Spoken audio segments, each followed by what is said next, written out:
Suppose you're 40 years old and you know that in 20 years, 30 years, 40 years, you're going to be old. You're going to be weak.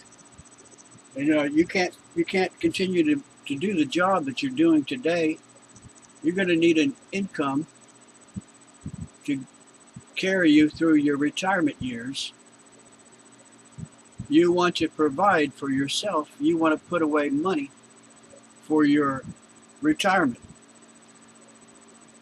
It's going to take a little bit more than what you can save. And in light of the fact that inflation might eat up your savings, you need to put your savings to work so they will grow. This is what an investor is, a person who puts his money, his savings, what he's kept back from spending. He didn't go on vacation. He didn't buy a new car. He didn't buy new shoes. He saved his money. He saved it. He's a saver.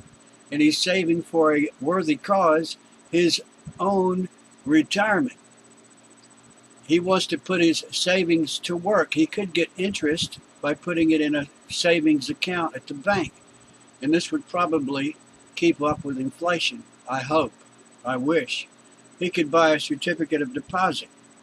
And hopefully this would keep up with inflation. He could buy shares in some kind of index fund, a collection of stocks. He could buy bonds. He could loan his savings, in effect, to a city or a nation or a business who agree to pay him back with interest.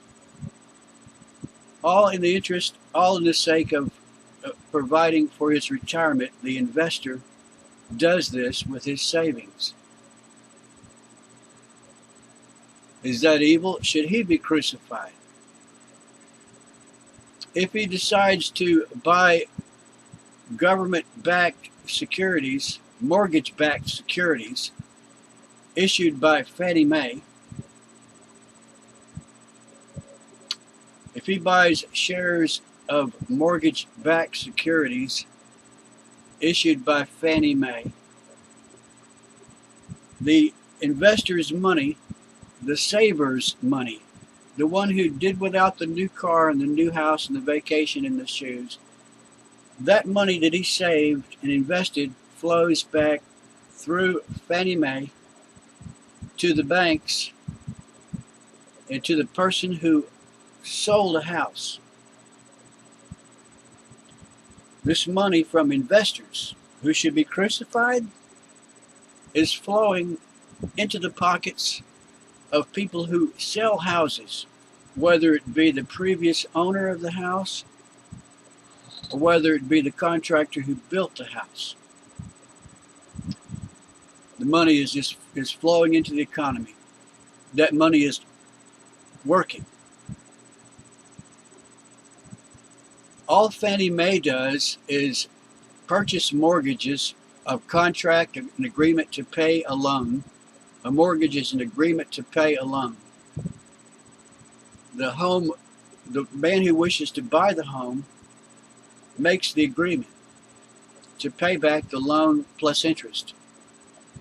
Fannie Mae buys that mortgage, packages it with other mortgages, and sells these mortgage-backed securities to investors who are hoping to get a return on their investment. This allows more people to buy homes because the banks have more money to loan. There's nothing evil in this. In the housing crisis, the mortgage meltdown of 2008, the idea of Fannie Mae was a good one. The idea of investors putting their money into the housing market was a good one.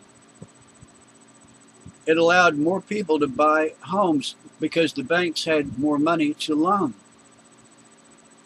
The banks were not inherently evil. The home buyer was not evil. The person who sold the home was not evil.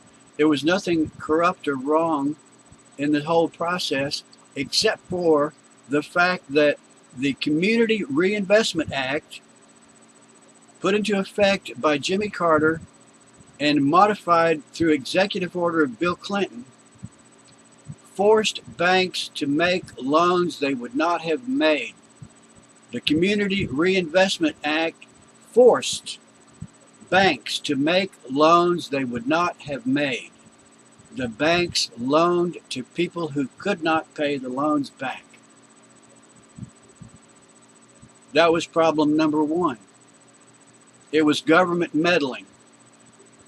Problem number two, Fannie Mae and Freddie Mac should have kept sufficient reserves on hand, cash not loaned out, but cash held back in reserve in the event of defaults on loans.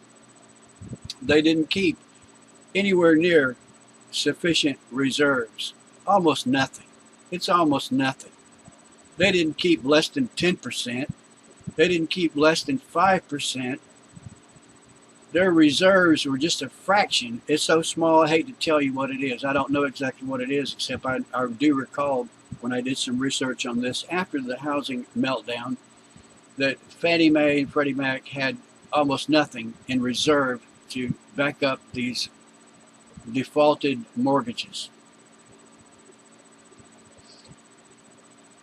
The idea of Freddie Mac and Fannie Mae is a good idea. And the idea of repackaging mortgages, bundling them together, and selling these to investors who get a return on their investment because they collect the interest. The banks are free to loan again. You don't hear this in the media. You don't hear people talking about this on YouTube when they respond to a video that mentions Fannie Mae. People are totally in the dark about what went on and what Fannie Mae does.